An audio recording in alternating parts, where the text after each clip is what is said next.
കൂട്ടുകാർക്ക് നല്ലൊരു രാത്രി ആശംസിച്ചുകൊണ്ട് മാമ്പഴത്തിന്റെ പുതിയ വീഡിയോയിലേക്ക് സ്വാഗതം. ആദ്യമായിട്ട് കാണുന്നവരാണെങ്കിൽ ചാനൽ ഇഷ്ടപ്പെട്ട് ഒന്ന് സബ്സ്ക്രൈബ് ചെയ്യണേ. അതോടൊപ്പം തന്നെ കണ്ടുകൊണ്ടിരിക്കുന്ന എല്ലാവരുടെ സപ്പോർട്ടിലായിരിക്കും തുടർന്ന് പ്രതീക്ഷയുണ്ട്. നമുക്ക് നേരെ ഗൗരിയുടെ ശങ്കറിന്റെ ഒക്കെ നാളത്തെ പ്രമോ വിശേഷത്തിലേക്ക് പോയാലോ. നാളത്തെ പ്രമോയിൽ കാണിച്ചിരിക്കുന്ന വെച്ചിട്ടുണ്ടെങ്കിൽ ആദർശനെ കെട്ടിപ്പിടിച്ച് കരയുന്ന വേണിയാണ്. അപ്പൊ വേണി എന്താണ് കാര്യങ്ങളൊക്കെ അറിഞ്ഞിട്ടുണ്ട്, കമലയ്ക്ക് പറ്റിയത് എന്താണെന്നും അതിനെക്കുറിച്ചൊക്കെ നന്ദിനിയമ്മയും പ്രൊഫസറും ഒക്കെ പറഞ്ഞിട്ടുണ്ടാവും. അതിന്റെ വിശേഷങ്ങളും പിന്നീട് ഗൗരി ശങ്കറിനോട് ആ കാര്യങ്ങളൊക്കെ തുറന്നു പറയാണ്. ഇവിടെ എല്ലാവരും അഭിനയിച്ചുകൊണ്ടിരിക്കുക, എല്ലാവരുടെയും കണ്ണി പൊടിയിടാൻ വേണ്ടിയിട്ട് ശേഖരൻ ഇവിടെ ഒരു വലിയ നാടകം തന്നെ കളിച്ചുകൊണ്ടിരിക്കുകയാണ്. ശങ്കറിന് അവസാനം ആരുടെ ഭാഷത്ത് നിൽക്കണമെന്നൊരവസ്ഥയായിപ്പോയി. ശേഖരന്റെ കൂടെ നിൽക്കണോ അതോ ഗൗരിയുടെ കൂടെ നിൽക്കണോ എന്നൊരു ചിന്തയായിപ്പോയി. അപ്പൊ അതിന്റെ വിശേഷങ്ങളൊക്കെയാണ് നാളെ കാണിക്കാൻ പോകുന്നത്. അതോടൊപ്പം തന്നെ ഇനിയിപ്പം നേരെ പോലീസുകാർ വന്ന് പൊക്കിക്കൊണ്ട് പോയിട്ട് വരും തങ്കച്ചീനെയും ശേഖരനെയും കൂടെ. ഇനി അവർക്ക് എന്താണ് ജാമ്യമൊന്നും കിട്ടത്തില്ല, അതിന്റെ വിശേഷങ്ങളൊക്കെ വരുന്നുള്ളൂ. അപ്പൊ നമുക്ക് എന്താണ് നേരെ നമ്മുടെ വിശേഷത്തിലേക്ക് അങ്ങോട്ട് പോയാലോ. ഇന്ന് തന്നെയാണ് നമ്മൾ അവസാനം കണ്ടു. പോലീസുകാരൊക്കെ വന്ന സമയത്ത് ഒരു ദിവസത്തെ സമയമാണ് ശേഖരനെ തങ്കച്ചിക്കും വേണ്ടിയിട്ട് മഹാദേവൻ അവരോട് ചോദിക്കുന്നത്. നാളെ തന്നെ ഇതിനൊരു തീരുമാനം ഉണ്ടായിക്കോളാന്ന് പറയണം. അങ്ങനെ പോലീസുകാർ പോവാണ്. പിന്നീട് ശേഖർ എന്ത് ചെയ്യുകയാണ്, ഇതിനൊരു പോംവഴി ഉണ്ടാക്കാൻ വേണ്ടിയിട്ട് കമലയുടെ കാല് പോയി പിടിക്കുകയാണ്. കമലയുടെ കാല് പിടിച്ചിട്ട് പറയാണ്, എന്നോട് ക്ഷമിക്കണം, എനിക്കൊരു അബദ്ധം പറ്റിപ്പോയതാ, ഇനി ഒരിക്കലും ഞാൻ ആവർത്തിക്കില്ല. കാല് പിടിച്ചു പറഞ്ഞാൽ മാത്രമേ ഇനിയിപ്പൊ കമല കേസ് പിൻവലിക്കുകയുള്ളൂ, എന്നെങ്കിൽ മാത്രമേ രക്ഷപ്പെടാൻ പറ്റുള്ളൂ ശേഖരനറിയാം. അതിനു വേണ്ടിയിട്ടുള്ള കുരുട്ട് ബുദ്ധിയാണ് കമലയുടെ അടുത്ത് പോയി ശേഖർ പ്രയോഗിക്കുന്നത്.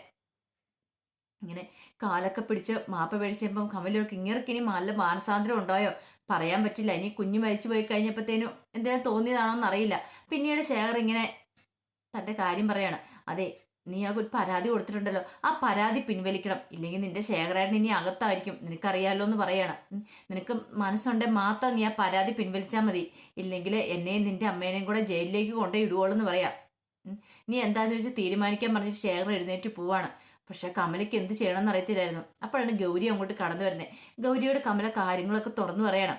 കമല പറഞ്ഞു, ഞാൻ ആ പരാതി പിൻവലിക്കാൻ പോവാ ഗൗരി, എനിക്ക് വയ്യ, എനിക്ക് ശേഖരേട്ടൻ ആദ്യമായിട്ട് ഇങ്ങനെ കരഞ്ഞൊക്കെ കാണുന്നേ, പിന്നെ അമ്മയും ജയിലിൽ പോയി കിടക്കും, എനിക്ക് അങ്ങനെയൊന്നും വേണ്ട, എൻ്റെ കുഞ്ഞു പോയാലും കുഴപ്പമില്ല, ശേഖരേട്ടനും അവർക്ക് ഒരു ആപത്തും വരില്ലെന്ന് പറയാം.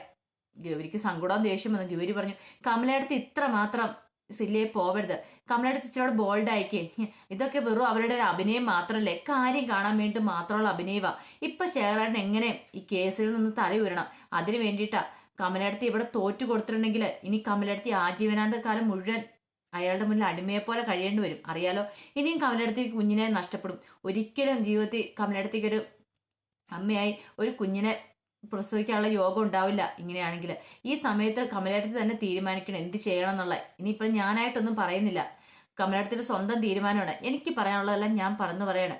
പിന്നെ കമലയ്ക്ക് മനസ്സിന് എന്ത് ചെയ്യണം എന്ത് ചെയ്യേണ്ടെന്നൊരു തീരുമാനം എടുക്കാൻ പെട്ടെന്ന് കഴിയുന്നുണ്ടായിരുന്നില്ല.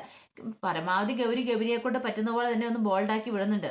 അതിനുശേഷം മുറിയിലേക്ക് ചെല്ലുവാണ്. മുറിയിലേക്ക് ചെന്ന് കഴിയുമ്പോഴത്തേനും ശങ്കർ അവിടെ ഇരിക്കുന്നുണ്ടായിരുന്നു. ശങ്കർ ചോദിച്ചു, എങ്ങനെയുണ്ട് കമലടുത്തേക്ക്? കമലടുത്ത് ഓക്കെ ആയെന്ന് ചോദിക്കണം. എന്ത് ചെയ്യാനാ, ആ കിടപ്പോട് കിടപ്പാനെ, എന്തായാലും ഫുഡ് കഴിക്കാൻ പറഞ്ഞിട്ട് ഫുഡ് പോലും കഴിക്കുന്നില്ല. ഈ വീട്ടിലുള്ളവരെ ഇത്ര ക്രൂരന്മാരാന്നറിയാവോ. കമലടുത്തിയുടെ ആ ചതി ഏത് പോരാഞ്ഞിട്ട് ഇപ്പൊ കമലടുത്തിയെ സ്വാധീനിക്കാൻ ശ്രമിക്കുക, കമലടുത്തിയെ വെറും പൊട്ടിയാക്കിക്കൊണ്ടിരിക്കുക. അതെന്താ നീ അങ്ങനെ പറഞ്ഞേ? ശേഖരേട്ടൻ ചെന്നായിരുന്നു കാല് പിടിക്കാനായിട്ട്, അതൊക്കെ വെറും അയാളുടെ അടവ് മാത്രമാണ്. എങ്ങനെയും ഈ കേസിൽ നിന്ന് തലയൂരി പോരണം. നാളെ അയാളെ അമ്മേനെ കൂടെ മിക്കവാറും സ്റ്റേഷനിൽ നിന്ന് വന്ന് കൂട്ടിക്കൊണ്ട് പോകും. അത് ഒഴിവാക്കാൻ വേണ്ടിയിട്ട് ഈ കേസ് പിൻവലിക്കാൻ വേണ്ടിയിട്ടുള്ള പരിപാടികൾ നടത്തിക്കൊണ്ടിരിക്കണമെന്ന് പറയണം. അപ്പൊ ശങ്കർ പറഞ്ഞു, കേസ് ഇതൊക്കെ ആയിട്ട് പോയിട്ടുണ്ടെങ്കിൽ അച്ഛനെ അത് ബാധിക്കില്ലേ, അച്ഛന്റെ ഇലക്ഷനാ, അപ്പൊ ഇലക്ഷനൊക്കെ ബാധിക്കില്ലേ പുറലോകം അറിഞ്ഞെങ്കിലെന്ന് ചോദിക്കും. ഗൗരി പറഞ്ഞു, ഇപ്പൊ ശങ്കറിന് ആവശ്യം എന്താ, അച്ഛന്റെ ഇലക്ഷൻ ആണോ അതോ കമലെടുത്തിട്ട് ജീവനാണോ? ഇപ്പൊ കമലെടുത്തിട്ട് കുഞ്ഞോ പോയിട്ടുള്ളൂ, ഇനി കുറച്ച് ദിവസം കഴിഞ്ഞ് കഴിയുമ്പോൾ ഒരു പക്ഷേ ശേഖരേട്ടന് ഈ സ്വഭാവമാണെങ്കിൽ കമലെടുത്തിയുടെ ജീവനും കൂടെ അപകടത്തിലാവും. ഞാൻ പറയാനുള്ളത് പറഞ്ഞു പറയാണ്, നിങ്ങളുടെ വീട്ടുകാർ ശരിക്കും അഭിനയിക്കുവോ ശങ്കറെ? നിങ്ങൾക്ക് അത് മനസ്സിലാവുന്നില്ലാത്തതുകൊണ്ടാ, ഇനി എന്നാ നിങ്ങൾക്ക് ഇതൊക്കെ മനസ്സിലാവുന്നതെന്ന് ചോദിക്കുകയാണ്. ശങ്കറിന് എന്ത് മറുപടി പറയണമെന്ന് അറിയത്തില്ലായിരുന്നു ഗൗരിയോട്. പിന്നീട് കാണിക്കുന്ന വേണിയോട് നന്ദിനിയമ്മ ഇങ്ങനെ കാര്യങ്ങളൊക്കെ പറയുന്നുണ്ട്, അവിടെ നടന്ന സംഭവങ്ങളൊക്കെ പറയുന്നുണ്ട്. അവർ പറഞ്ഞ് അവിടെ ഇവിടെ പറഞ്ഞ് കുറച്ച് കാര്യങ്ങൾ അറിയായിരുന്നു, പക്ഷെ അതിന് കൂടുതലായിട്ട് വേണിക്ക് അറിയില്ലായിരുന്നു.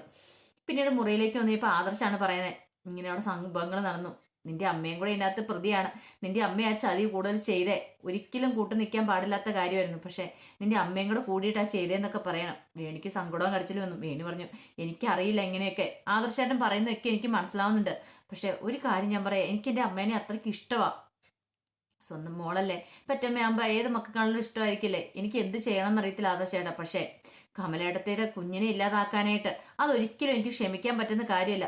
എന്തുമാത്രം പ്രതീക്ഷയായിരുന്നു കമലേട്ടത്തിക്കെന്ന് അറിയാവോ.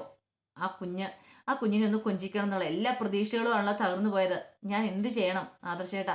ആദർശേട്ടൻ പറ. എനിക്കിപ്പോൾ ആ വീട്ടിലേക്ക് ചെന്നിട്ട് എൻ്റെ ഏട്ടൻ എന്ന് പറയുന്ന അവനെ വലിച്ചു കീറാനാ തോന്നുന്നത്. പക്ഷേ എന്ത് ചെയ്യാൻ പറ്റുമെന്ന് പറയണേ. എന്നെ നാളെ അവിടെ വരെ ഒന്ന് കൊണ്ടുപോകുമെന്ന് ചോദിക്കുന്നുണ്ട്. അപ്പോൾ ആദർശ് ചോദിച്ചാൽ അതെന്തിനാ? എനിക്ക് പോകണം, എനിക്ക് അവിടെ ചെന്ന് കമലേടത്തിനെ ഒന്ന് കാണണം. ഈ അവസ്ഥയിൽ എനിക്ക് കമലേടത്തിനെ ഒന്ന് സമാധാനിപ്പിക്കണം. പിന്നെ എൻ്റെ അമ്മയെന്ന് പറഞ്ഞ അമ്മ ഈ ദുഷ്ടത്തരത്തിന് കൂട്ട് നിന്നിട്ടുണ്ടെങ്കിൽ അമ്മയോട് രണ്ട് വർത്താനമെങ്കിലും പറഞ്ഞില്ലെങ്കിൽ എൻ്റെ മനസ്സിൻ്റെ സമാധാനക്കേടാ. ആദർശാണ് അറിയാലോ, എൻ്റെ മനസ്സിൽ എന്തെങ്കിലും ഉണ്ടെങ്കിൽ ഞാനിത് വെച്ചോണ്ടിരിക്കില്ല. അപ്പം തന്നെ ഞാൻ തുറന്നു പറയുന്ന സ്വഭാവമാണ്. എനിക്കത് പോകണം, എനിക്കത് പറയണം എന്നൊക്കെ പറയാം. അപ്പം ആദർശോട് നോക്കാം, നാളെ ആട്ടെ നമുക്ക് പോകാമെന്നൊക്കെ പറഞ്ഞ് ആശ്വസിപ്പിക്കുന്നുണ്ട്. പിന്നീട് കാണുന്നു പറഞ്ഞിട്ടുണ്ടെങ്കിൽ പുറലോകം അറിഞ്ഞിട്ടുണ്ടെങ്കിൽ പ്രശ്നമാണെന്ന് അറിഞ്ഞു. മഹാദേവൻ അങ്ങനെ ശങ്കറിനെ വിളിക്കുകയാണ്. ശങ്കറിനെ വിളിച്ചിട്ട് പറഞ്ഞു, ശങ്കറേ നിന്റെ ഭാര്യ എന്താണ് നല്ല പണിയെ തന്നേക്കുന്ന പറയാ. എന്താ വെച്ചാൽ എന്ത് പറ്റിയെന്ന് ചോദിക്കണം. അവളുണ്ടല്ലോ, അവൾ ചെയ്ത ധീരകൃത്യത്തിനാണ്ട് ഇപ്പം ഇലക്ഷനിൽ ഇപ്പം ഞാനിപ്പം നാണം കിടാൻ പോവാ. ഇലക്ഷന് സീറ്റ് കിടുന്ന കാര്യത്തിൽ സംശയം ഉണ്ടെന്ന് പറയാം. അതെന്താ വെച്ചാൽ അങ്ങനെ. പിന്നെ സ്വന്തം മോനും ഭാര്യയും കൂടെ ഗാർഹിക പീഡന കേസിൽ അറസ്റ്റിലായിട്ടുണ്ട്. പിന്നെ എന്താ സംഭവിക്കുന്നത് നിനക്കറിയാലോ. പിന്നെ ആരെങ്കിലും എനിക്ക് വോട്ട് ചെയ്യുമോ? ഒരു വീട്ടമ്മയോ ഒരു കുടുംബത്തിൽ നിന്ന് വോട്ടെങ്കിലും എനിക്ക് കിട്ടുമെന്ന് ചോദിക്കണം. ഇതെല്ലാം പിന്നിൽ ആരാന്നറിയോ? നിന്റെ ഭാര്യ എന്ന് പറയുന്ന അവളുണ്ടല്ലോ, ഗൗരി, അവളാണ് ഇതെല്ലാം പിന്നിലെന്ന് പറയാം. അച്ഛ അവളെ അറിഞ്ഞുകൊണ്ടൊന്നും അല്ലല്ലോ, ശേഖരൻ അങ്ങനെയൊക്കെ ചെയ്തോണ്ടല്ലേ എന്ന് ചോദിക്കണം. നീ ഒരു അക്ഷരം മിണ്ടിപ്പോരുത്. നീ ഇപ്പോഴും അവളുടെ ഭാഗത്ത് തന്നെ നിൽക്കുന്നോണ്ടാ നിനക്ക് അങ്ങനെ തോന്നുന്നേ. നീ ഈ അച്ഛന്റെ ഭാഗത്തൊന്ന് ചിന്തിച്ച മോനെ. എനിക്ക് എന്തുമാത്രം വയ്യായികളുണ്ടെന്നറിയോ, എന്നിട്ട് പോലും ഞാനതൊന്നും പുറത്ത് കാണിക്കാറില്ല. മഹാദേവന് മനസ്സിലായി. ഇനിയിപ്പോൾ സെന്റിമെന്റ്സ് കയറി പിടിച്ചിട്ടേ കാര്യമുള്ളൂ. ശങ്കറിന് മുന്നിൽ പിടിച്ചു വയ്ക്കാൻ പറ്റുന്ന ഏറ്റവും നല്ല മാർഗം എന്ന് പറഞ്ഞിട്ടുണ്ടെങ്കിൽ സെന്റിമെന്റ്സ് ആണ്. സെന്റിമെന്റ്സിൽ അവൻ വീഴുള്ളൂ. ഇനിയിപ്പോൾ കുഴപ്പമില്ല, അച്ഛനെന്ത് പറ്റിയാൽ നിൽക്കല്ലേ. നാളെ പോലീസുകാർ ഈ വീട്ടിലേക്ക് കടന്നു വരും. പോലീസുകാർ കടന്നു വന്ന് നിന്റെ അമ്മേനെ ചേട്ടനെയൊക്കെ കൊണ്ടുപോയിട്ടുണ്ടെങ്കിൽ അറിയാലോ, പിറ്റേന്ന് പത്രത്തിനകത്ത് ന്യൂസിനകത്ത് എല്ലാം വാർത്ത വരും. അതോടുകൂടി അച്ഛൻ്റെ സ്വപ്നങ്ങളും മോഹങ്ങളും എല്ലാം തകർന്നടിയും. അങ്ങനെ വന്നിട്ടുണ്ടെങ്കിൽ പിന്നെ അച്ഛൻ ജീവിച്ചിരിക്കില്ല. പുറത്ത് നാണം കിട്ടാൻ എനിക്ക് ജീവിക്കാനായിട്ട് ഒരു നിമിഷം പോലും ആഗ്രഹമില്ല. ഇത്രയും കാലം നല്ല തല ഉയർത്തിപ്പിടിച്ചാൽ ഞാൻ ജീവിച്ചുകൊണ്ടിരുന്നത്. പക്ഷെ ഇനി നടക്കില്ല എന്ന് പറയണം. അപ്പൊ ശങ്കർ നീ അങ്ങനെയൊന്നും ഉണ്ടാവില്ല അച്ഛാന്ന് പറഞ്ഞ. അങ്ങനെയൊന്നും ഉണ്ടാവില്ല നീ പറയുന്നു. പക്ഷെ നിന്റെ ഭാര്യ ഉണ്ടല്ലോ ഗൗരി, അവളങ്ങനെയല്ല. അവള് ഞാൻ ഇവിടെ ഈ കുടുംബത്തെ തന്നെ കൊടുക്കണമെന്നും പറഞ്ഞിട്ട് ഇരിക്കണേന്ന് പറയണം. ശങ്കർ പറഞ്ഞു, ഞാൻ ഗൗരിയോട് പറയാ അച്ഛാ, അച്ഛനൊന്ന് സമാധാനപ്പെട്ടിരിക്കുക. നാളെ അല്ലേ എന്തായാലും നമുക്ക് പോവഴി ഉണ്ടാക്കാവുന്നതാണ്. കമലയെ പരാതി പിൻവലിച്ചാൽ മാത്രമേ ഈ കേസിൽ നിന്ന് രക്ഷപ്പെടാൻ പറ്റുള്ളൂ. എങ്കിൽ മാത്രമേ ഈ ചാരിങ്ങാട്ട് കുടുംബത്തിലെ അന്തസ്സും അഭിമാനം കാത്തു സൂക്ഷിക്കാൻ പറ്റുള്ളൂ എന്ന് പറയണം. അങ്ങനെ ഗൗരിയോട് വന്ന് ശങ്കർ കുറച്ച് കാര്യങ്ങളൊക്കെ പറയുന്നുണ്ട്. അപ്പൊ ഗൗരി അതൊക്കെ സമ്മതിക്കോ ഇല്ല എന്നൊക്കെ നമുക്ക് കണ്ടറിയാം. അപ്പൊ അതിന്റെ വിശേഷങ്ങളൊക്കെയാണ് നാളെ നമ്മൾ കാണാൻ പോകുന്നത് പറഞ്ഞിട്ടുണ്ടെങ്കിൽ. ഇനി കമല തീരുമാനം മാറ്റുമെന്നൊന്നും അറിയത്തില്ല. കമലയ്ക്ക് കുഞ്ഞാണോ വലുത് അതോ ശേഖറാണോ വലുതെന്നൊക്കെ നാളെ അറിയാം. അപ്പൊ അതിന്റെ വിശേഷമൊക്കെ നമുക്ക് എല്ലാവർക്കും കാത്തിരിക്കാം കേട്ടോ. ഒരിക്കൽ കൂടി എല്ലാവർക്കും നല്ലൊരു രാത്രി ആശംസിച്ചുകൊണ്ട് നിർത്തുന്നു. നന്ദി.